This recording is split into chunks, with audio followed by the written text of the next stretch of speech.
Good morning, Flagler County. I'm Rich Carroll. You're listening to Flagler's Morning News on Monday, September 27th, and this local news is a service of Flagler County's Toyota dealer. Beaver Toyota, here to wow you.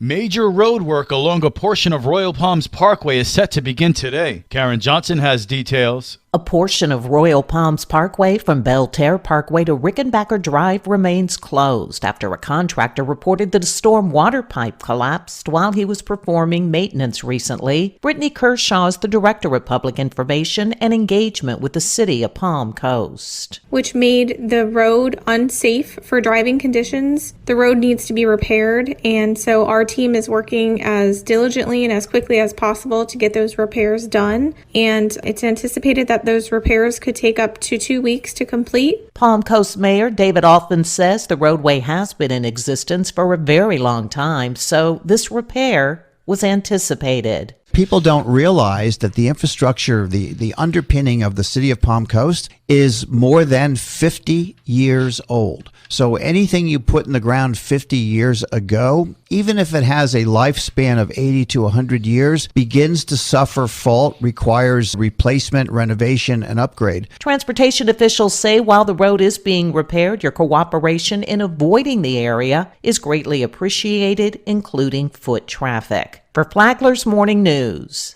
I'm Karen Johnson. While local health officials say there's still reason to be cautious, COVID-19 numbers are moving in the right direction. John Arking reports. Flagler Health Officer Bob Snyder, speaking Friday on WNZF, noted that there were just 215 COVID cases last week. That was down from 401 the week before. That indicates a downward trend for 4 weeks in a row, as well as with hospitalizations. Snyder says the school numbers are also encouraging. They're averaging about 7 students a day positive for COVID, which is quite a significant decrease from just 5 weeks ago when school began. So we are on a real positive trend here in the right direction. 71,477 residents have received at least one dose of the vaccine, which represents 68% of the population. As to what may be driving the improving numbers, Flagler Medical Director Dr. Stephen Bickle said it is likely due to a variety of factors. Herd immunity comes from vaccinated people and people with past history of COVID. So the two numbers you add them together. There was a national blood survey of antibodies to COVID a couple of weeks ago, and it showed 83% in that particular sample. So we may be getting up to numbers. And what tends to happen in these ways is that there are groups of people that congregate together, whether it's school or social or other activities, and if a bunch of them are susceptible, they can spread it, and then they're no longer susceptible. Dr. Bickle says they saw that same wave trend in the 1918 pandemic, and that while we may get another wave this winter, with the vaccine and increasing immunity, we might not. From the WNZF Newsroom, I'm John Arking.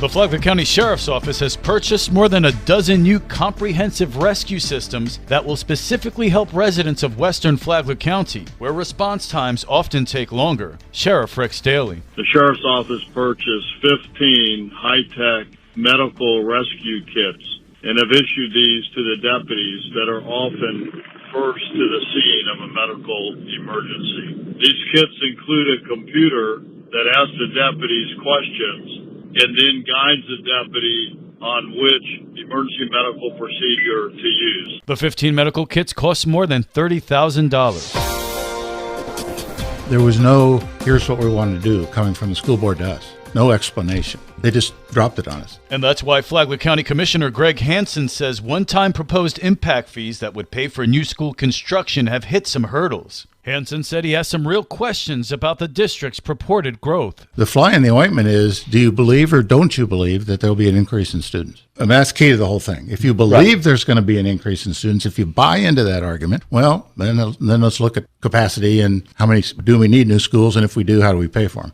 But we've got to be convinced that there's going to be an increase in students. I think we've got a couple schools that are at 100%, and the high schools, one's overloaded. Hansen says the district believes it will see a 20% growth in students over the next decade. On Friday, Flagler School Superintendent Kathy Middlestat will be on Free for All Friday on WNZF at 9 a.m. to justify the school district's need for the impact fees.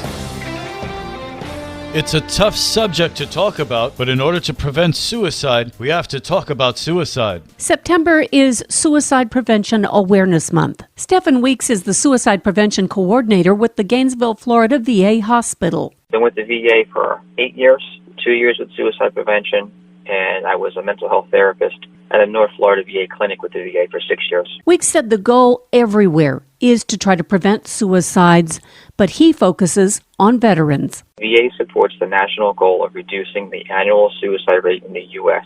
20% by the year 2025. Weeks said suicide is preventable. The interview is from Flagler Health Matters. You can listen to the program every Saturday morning at 11:30 on WNZF. The podcast is available on the Flagler radio app. Tomorrow, how Stephen Weeks went from a mental health provider in a clinic to helping veterans not to commit suicide. From the WNZF newsroom, I'm Deb Albertson. And now you're up to date on Flagler's Morning News. I'm Rich Carroll.